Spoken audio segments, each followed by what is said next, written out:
Alright, well, we're moving on to doing all the sub-assemblies, and we're going to start with the pump. So I flipped it over, and I'm just going to take this gasket off. Well, I'll have to scrape the rest of that off later. These gaskets are really annoying. So now we have 6 half-inch bolts that hold the pump together.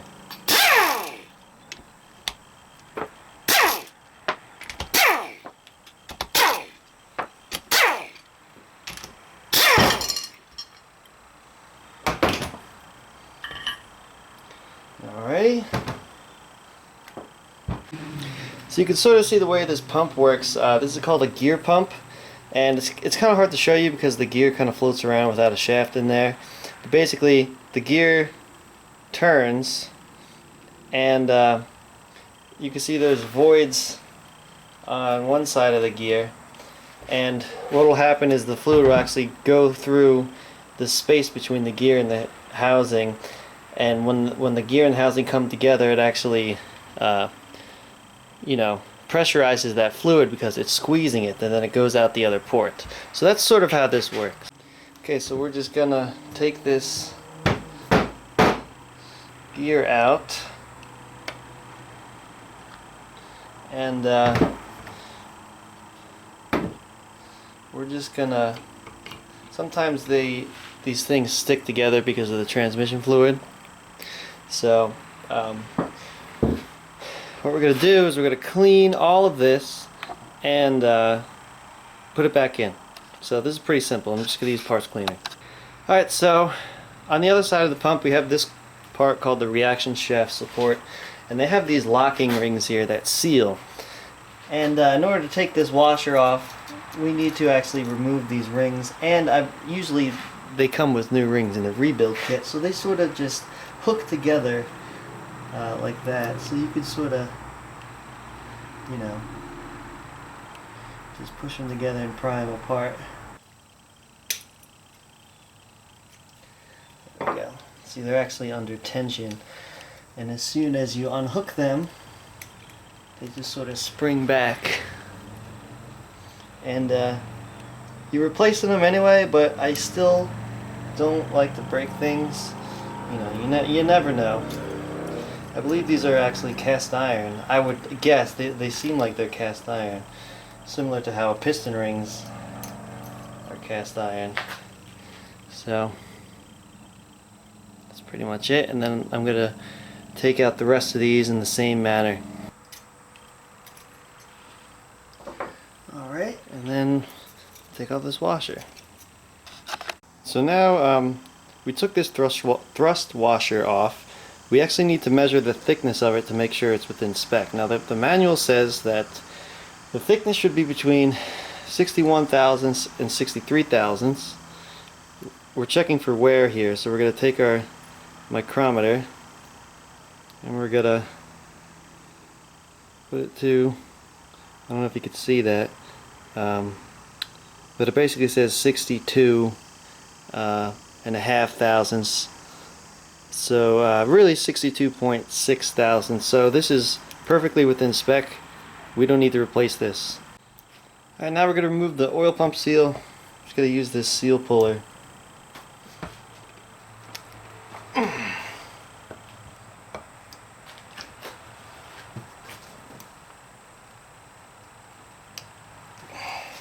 Man, that's in there tight.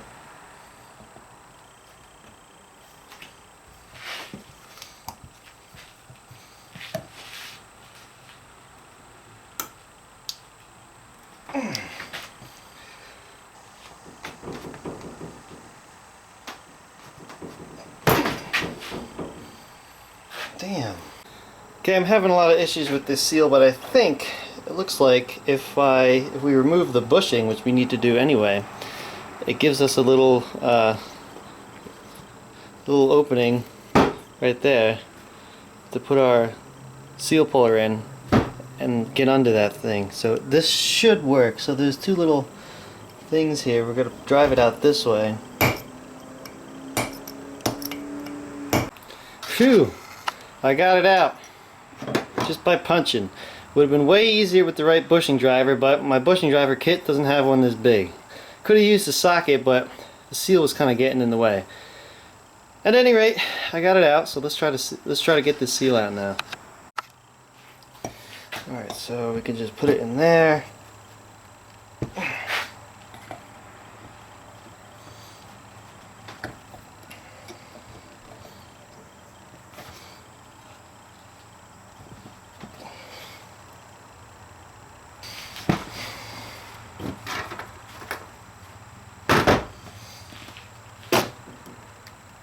Oh my god, this seal is like the worst. There we go. Jesus. That was a tough one. So whenever you're using punches, so I like to use brass punches, but sometimes, you know, these might be too weak and they'll bend like this. So, you know, inevitably I always end up going back to the steel punches, but when you do that, you really got to be careful, because this is aluminum, this is steel. Brass will not mar up aluminum like steel will. Steel will really ruin those machine surfaces. You can ruin the pump trying to get the bushing and the seal out. There's no damage done, but that's because, you know, I've done this a few times. So if you're doing it this way, be really careful. The best scenario would be to use a bushing driver that's the right size. Okay, so now we have to drive the new bushing in. I like to just use a block of wood and a hammer, because the wood is really soft.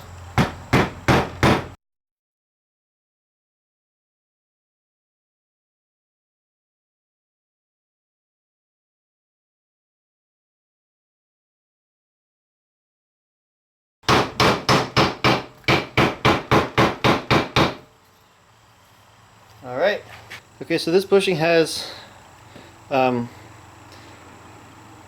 little recesses here that you're supposed to take a little punch tool and just tap it with a hammer to stake it in place so it doesn't spin on you. So we're going to do that now. Let's use this guy.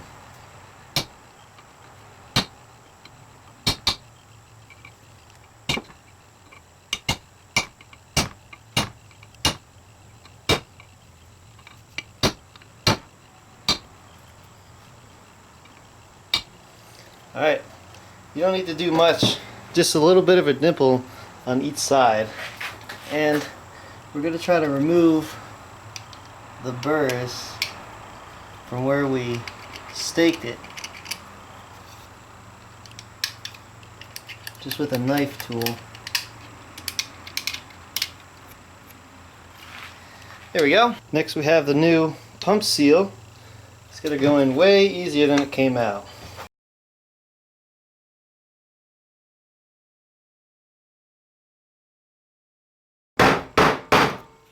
There we go, just go until it's all the way down.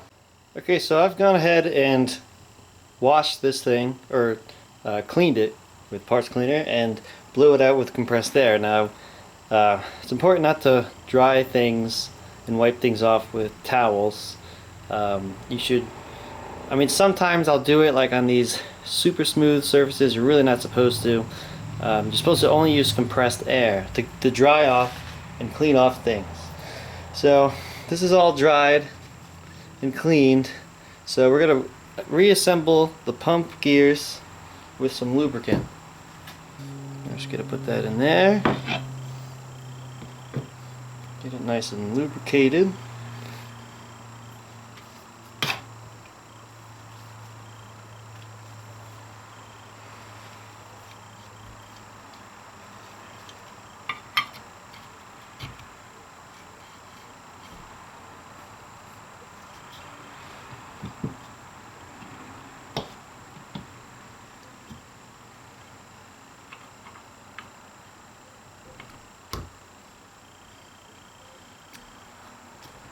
Okay, next we need to measure the clearance between a straight edge and the top of the gears. Now this is a piece of aluminum.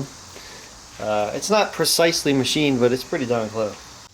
Alright, so the spec for this is between 1 and 2.5 thousandths. So here's a 2.5 thousandths feeler gauge, and I'm going to see if I can fit it under. And I can't fit this one under. So since the maximum clearance won't fit under, we know we're within spec. Next, we need to measure the clearance between this outer pump gear and the housing. The upper limit is 7.5 thousandths of an inch. So here's 8 thousandths. And that won't go in there. So we know this is within spec. Now the book calls for one more measurement. It calls to check the clearance between the two peaks right here when it's fully compressed. I don't have any sort of measurement tools that can actually fit inside of there, so I'm going to forego that measurement for now. I know a lot of you guys are yelling at me, but everything else with this pump is within clearance, so I very much doubt that these are out of clearance. Okay, now comes time to put this pump back together. So the first thing I'm going to do is remove the seal around this bottom one.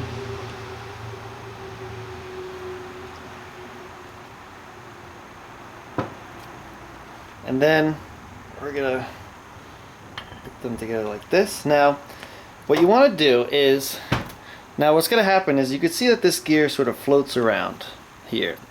We want to make sure this gear stays aligned, and we also want to make sure that the two halves are also aligned with each other, because the bolts don't fit perfectly in the holes, so there's going to be some play either way. You don't want to have one side, you know, like this. You want them to be perfectly on top of each other. So what I'm going to do here, now that the book calls for a special tool, but I think I've found a way to circumvent that. Okay, so I brought in the torque converter over, because the torque converter is what engages the pump gear. So we're going to slide this on. Now it's a new bushing, so it's got to be real tight. There we go. Now that's real tight. Alright, now you can kind of see how this works, that when it turns, the gear sort of just walks around the outer gear. And obviously the torque converter would be turning, but it's the same sort of thing. So you can kind of see that happening here. Now I'm not pushing it all the way down I'm not engaging. The only thing I'm engaging here is the pump. Now it will actually engage further, but then since the other half isn't on it, it's going to actually push the gear up. You see, it pushes it above. So I'm just going to engage the top part. So now what I'm going to do next is I'm going to wipe clean the sides of the pump, and you'll see why. Okay, so next we're going to take the other half of the pump and put it on the bottom, and then just turn it until the bolt holes line up right about there. So now I'm just going to thread all the bolts in, but I'm not going to tighten any of them. Okay, now here's the trick. Now you can buy a really big hose clamp just to clamp this around. You want to put it in radial pressure so it just aligns the two halves, because even though the bolts are in, they're not tight, but I can move this ever so slightly. You can actually hear it. So I want to make sure it's perfectly aligned, so I like to take tape, electrical tape, and then this is why we wipe the outside, and then just go around the outside like this.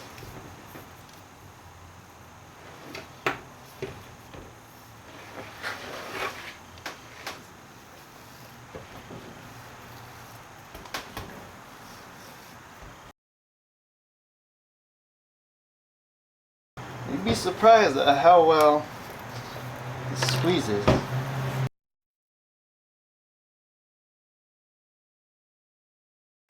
Okay, so now that that's in, we can torque the bolts down to spec. In this case, it's 175 inch-pounds.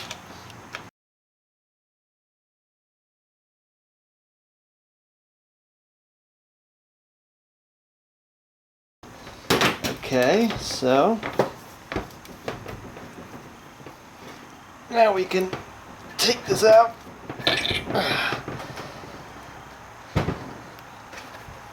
get this out of the way, and then we just need to remove the electrical tape. And I also put this washer back on.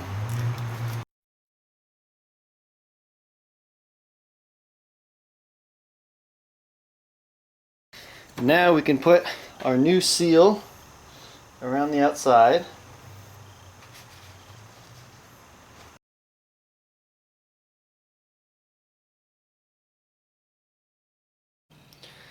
Alright, we're going to put our new rings on.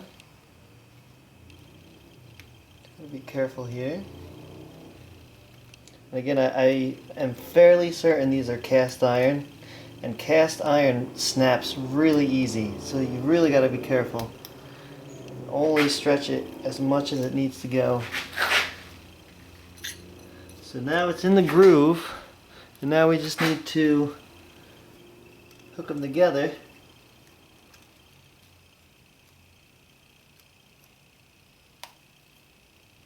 There we go. Let's do the other one now.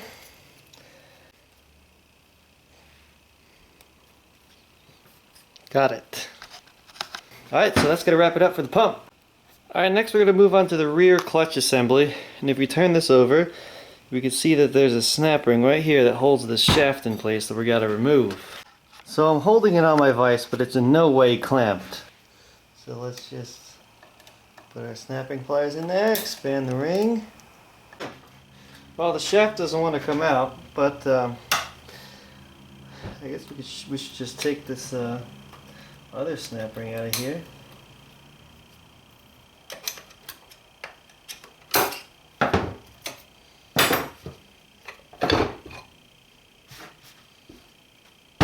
Take a look at these clutches. Well, these look like they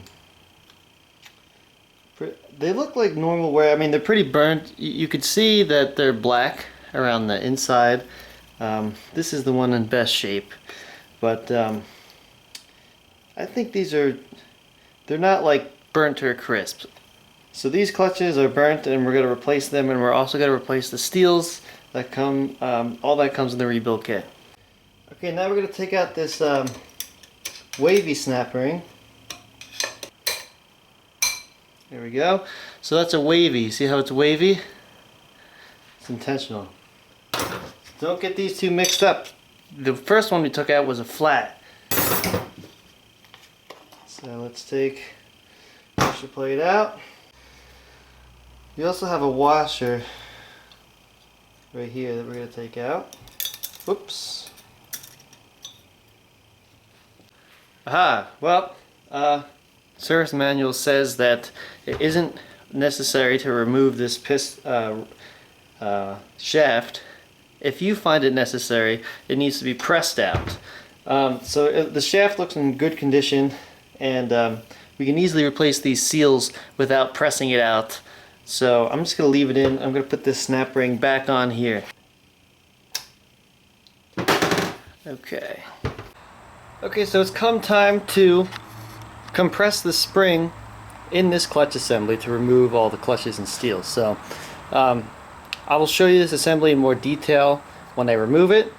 I was just test fitting if it was going to work, and it looks like it is. So, and I don't feel like disassembling it just to show you. So I'll show you when I take it off how all this is put together. But basically, it's just a threaded rod with a plate on the bottom, and then I made this little contraption here just out of some regular square tubing and some sections of angle iron that I cut off, and I'll show you that in a second. And it just is going to push down on this ring as I tighten the wrench. So let's put the wrench on it.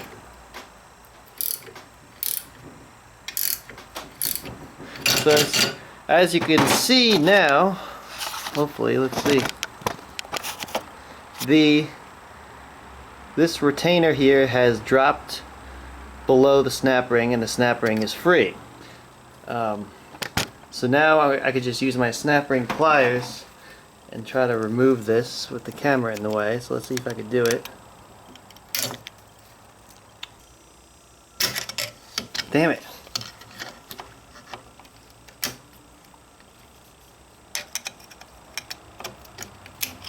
There we go. As soon as you get one side up, you're golden.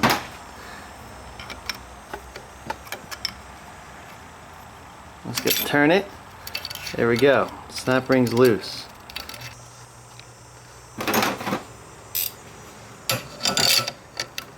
Now I can loosen this and the whole assembly will come up.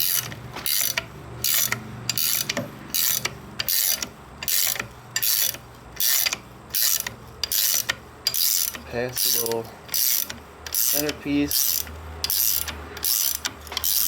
It's a big spring.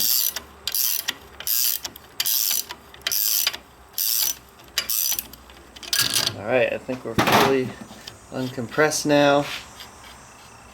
So now I'm just going to remove this tool and show you how it works. Okay, so this is how this little contraption works. We got the nut to push everything down, and then we have this part. This part, I just welded this together. It's super ugly. It literally took 10 minutes. Welded some square tubing, I think this is 1/2 inch, and then some sections of angle iron. Welded that together. I put some weld in the middle to sort of give it some support, and drilled a hole through it. And then this goes, let's take off this assembly here. Then you just use this. This is really just a threaded rod with a plate at the bottom. This is actually a special tool I got for when I for the 4L60E. So if you want this one, the part number is right here. So there's the part number if you want this. But again, you don't need this at all. You can easily just use a 1/2 inch threaded rod with a nut at the bottom and a plate of steel. So this tool is easily made by yourself. Alright, so let's take this apart. We got the spring retainer right here, and then the big ass spring, and then we got a snap ring holding these clutches and steels in, so let's take that out. There we go. Just gotta get one side. This is a wavy. You can see that kind of, that's coming up. This is a wavy snap ring. So let's take a look at these guys. We got at the bottom the piston. Piston came out. A lot of the times it won't. It's come out so easy. And then we got the clutches and steels, and actually these are in fairly decent shape. You can still see the little oil grooves. They're not super black, maybe a little bit of black here. This one's the worst. So they're certainly not burnt up, but we're going to replace them anyway. Both the clutches and the steels. Just good practice. Okay, so now we're going to replace the two seals in this assembly. So there's one on the piston right here. This is where your pick comes in handy.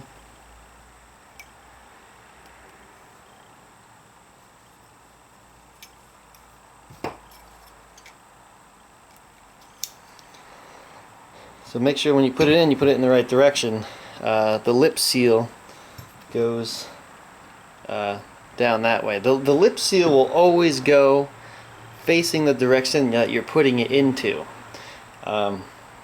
So always remember that. It'll never be that, so this is facing down. It will never be facing this way if you're pushing it down that way. It's always going to be facing this way if you're pushing it down that way. Okay, this is going to be hard for you guys to see, so pretty much in this groove down here, there's another seal that we got to pick out with the pick here. These ones can be tough sometimes. Easy to put in, tough to get out. Okay. There's the lip seal. So this lip seal is facing down. Okay, so we're gonna install the new lip seal. I've cleaned this assembly. We're going to install it so the lip will face down when we're putting this in.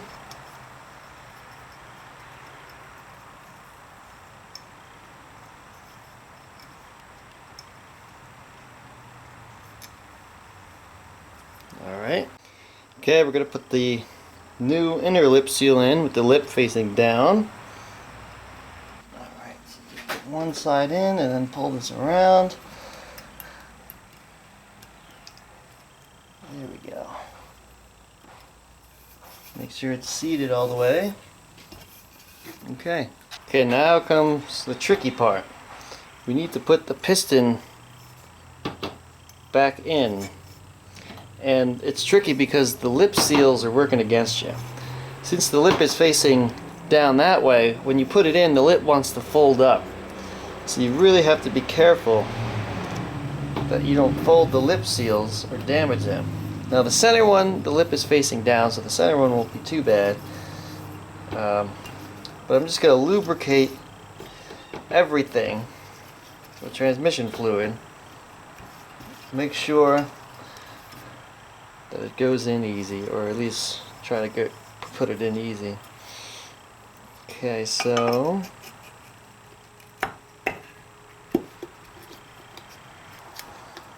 now this can really be a challenge.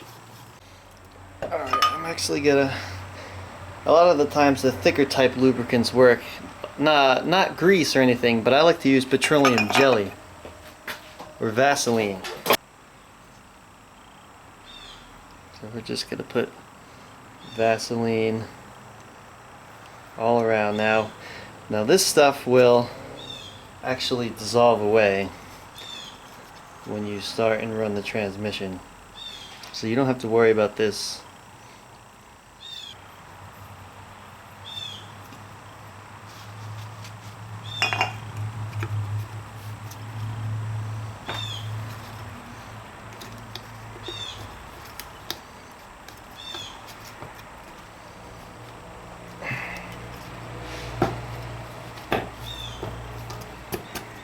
There we go.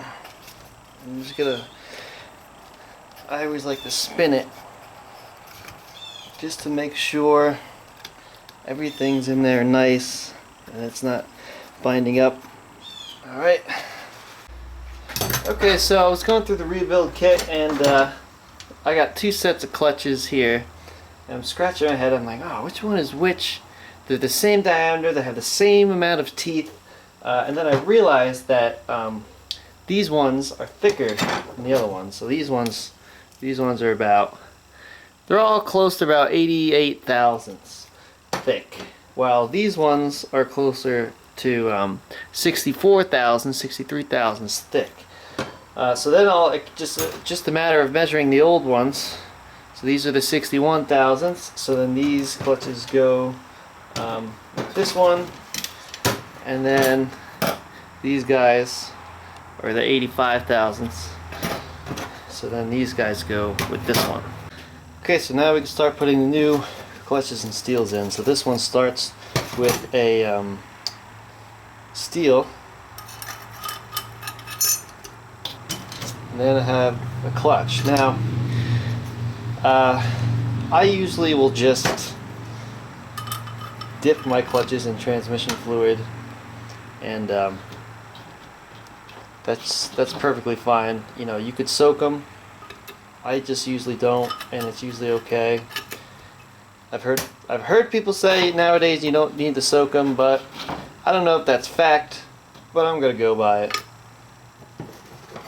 So we want 4 clutches here. So how much did I put in? 1, 2, 3. So we want one more.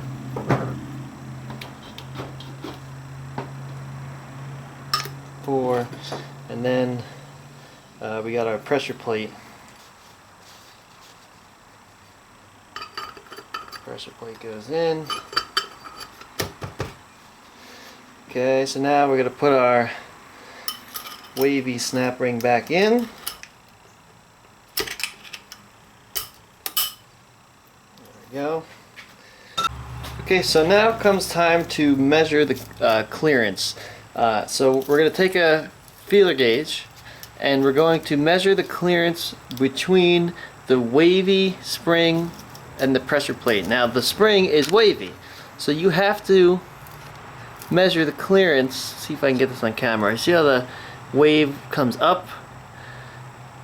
We want to measure the clearance where the wave comes up, right there. So we want to put the feeler gauge underneath the high point. So whenever I measure clearances, I always like to start at the highest limit of the clearances. So the limit I think was 137. So I just put a bunch of feeler gauges together and make sure they're clean, because if there's any sort of dirt or anything between them, you can throw off the measurement by a couple thousandths, which sometimes is critical. So I've just stacked them up together until I've gotten about 135 thousandths, and I'm just going to lay this in there and then try to stuff all these underneath that high point, and it's clearly too thick to go underneath there. So we're definitely smaller than 137 thousandths. So I'll just take some away. As we'll take away 41. See if we can get in there. Took away 41 thousandths. Still can't get in. We'll take away another 22, so it's a total of 43,000 or 63 thousandths. Okay, so we're in. So 135 minus 63. What is that? So we're at about 72 thousandths right there, which means we are good. We are within spec.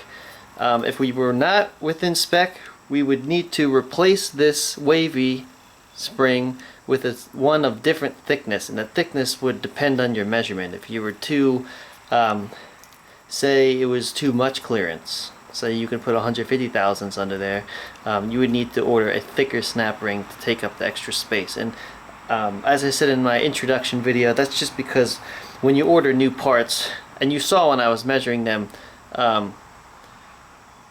when you order new parts, they're off by a few thousandths each, and sometimes that's enough to throw this out of spec. So we're good now. We can put the rest together. Okay, so we're gonna put the big ass spring, and then we got to put the spring retainer. So now we're going to bring this over to the vise, clamp in our tool, and recompress this. So let's set this up here actually, just so you can see. We'll put this over that. And I like to bring it to the vise because this will get cocked to the side, and I just clamp in the bolt head on the bottom just to keep it straight, just because it's annoying to position everything correctly. So take my makeshift tool,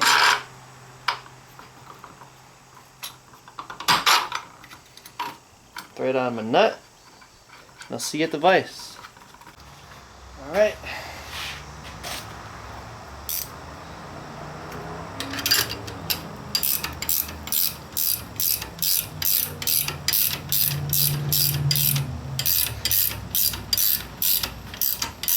So when you make homemade tools like this, just be careful, because as you can see, it's not on there square, and you never know if it could slip. And this is a pretty big spring, so don't be putting your fingers anywhere they shouldn't. So we're just going to compress this all the way down.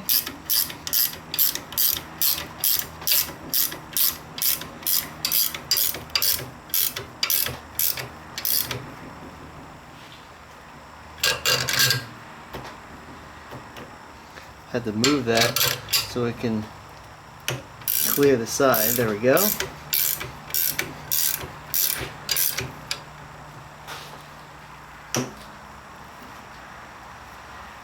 Just compress that all the way down. Okay, so that's down. Again, be super careful, because this is a homemade tool and you never know if it'll slip.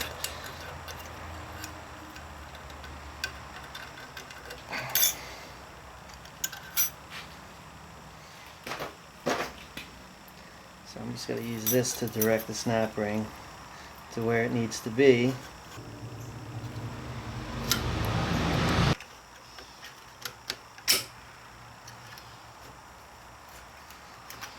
just twist it on like that, because my tool is kind of getting in the way here. See, these are the challenges you got to face. Now if I just put one side in, I'm just going to twist it around until it seats all the way.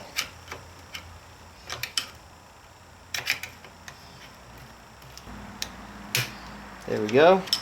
Snapped in place. Just going to make sure it's in there all the way around. Okay, that looks pretty good. So now let's remove the tool. And it shouldn't have to go too far because, there. Tension is all on the snap ring. So I'm gonna disassemble this.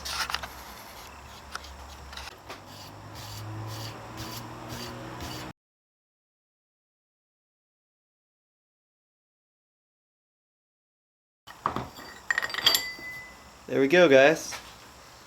Okay, the front clutch is now done. We can move on to the rear clutch and putting that back together. One thing I forgot to mention about this guy is that there's a check ball right here. And what you should do is just make sure it moves freely by just turning it around and looking at it. So sorry, I forgot to say that before, but this is one of the things you should do. And for all of these, when you do an inspection, and I should have said this in the introduction, when you do an inspection, you look for any sorts of damage on the machine surfaces or anything, you know, pitting, gouges, scratches, and I would show you if one came up, but everything has been great so far. Alright, next we got the piston for the rear clutch, and we're just going to remove and replace the seals just like the other one. So the lip seal faced down that way, and this inner seal is actually in here, not as difficult to get to as the front clutch was. So we're just going to pull that out with a pick. You don't have to worry about damaging it because you're replacing it, but definitely try not to scratch the machine surfaces. Although I will say it's hard to scratch these things. They're usually super hardened steel or aluminum. This is aluminum. Okay, so we got that out. Lip seal is facing down. Let's replace these. Alright, so we have the new seals.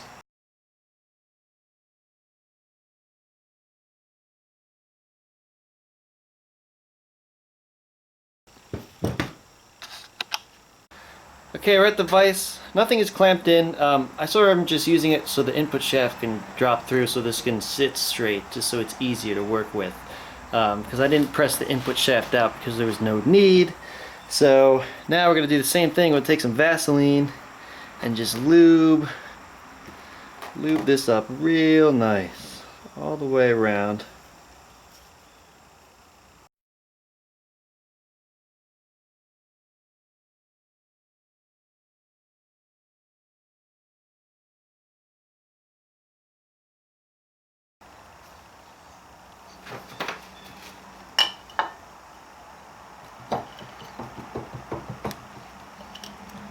So be patient with this because you could damage the seals and then it's a bitch to get new seals. Okay, so I got it in. A lot of the times when you get a rebuild kit, you get a little lip seal installer. It's just a plastic flexible disc that you use. You put between the piston and the housing and you sort of roll it around and it just flips that seal facing down, so then you could just push this down. What I did in this case was I just used a feeler gauge, just took a feeler gauge, I think I used like 8/1000ths, and then I just pushed it down, slowly went around the whole thing, and then while pushing down, you know, slightly, and then eventually it just popped right down. With these things you can't force them in. If you're finding yourself wanting to push down, stop. You don't need that much force. You're just going to damage the lip seal. It should slide right in if the lip seal is facing the right way and it's lubricated. Okay, so now we're going to put the spring in, and then we're going to take our wavy spring, or our wavy snap ring, and place it in the groove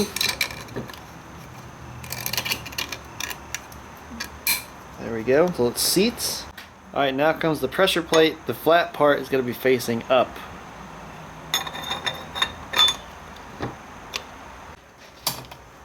Okay, so now we're going to install a steel, or a friction, and then a steel,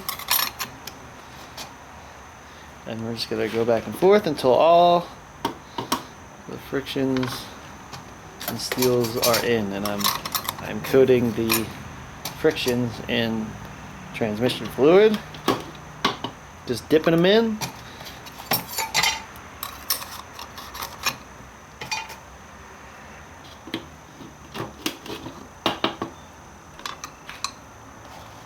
And then we have the pressure plate on top that goes in, and then finally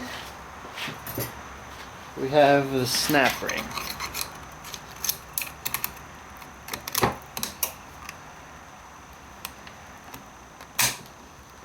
There we go. Alright, now we need to measure the clearance. The specs are between 32 and 55 thousandths. And the way we're going to do this is I'm going to push down around the sides really firmly and then stick a feeler gauge in there. And that's actually what the manual calls for. I know it doesn't seem very technical. So let's start with 49 thousandths. So we're going to press this down. See if we can stick a feeler gauge in there. Alright, well that's not going in. 35 thousandths. So let's try 35 thousandths. Just gonna press down.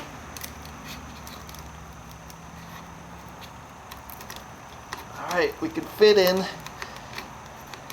35. It's pretty tight.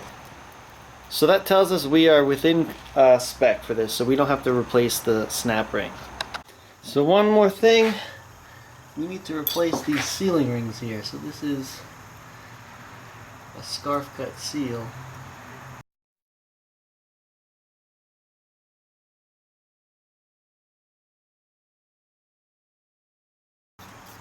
There we go. So the kit came with this little note. It says the sealing ring for the input shaft is now made of a plastic material and has a butt cut design. The ring that supersedes it was metal and had a hook joint design. The updated ring is included in all sealing ring kits for the A404, 413, yada yada yada.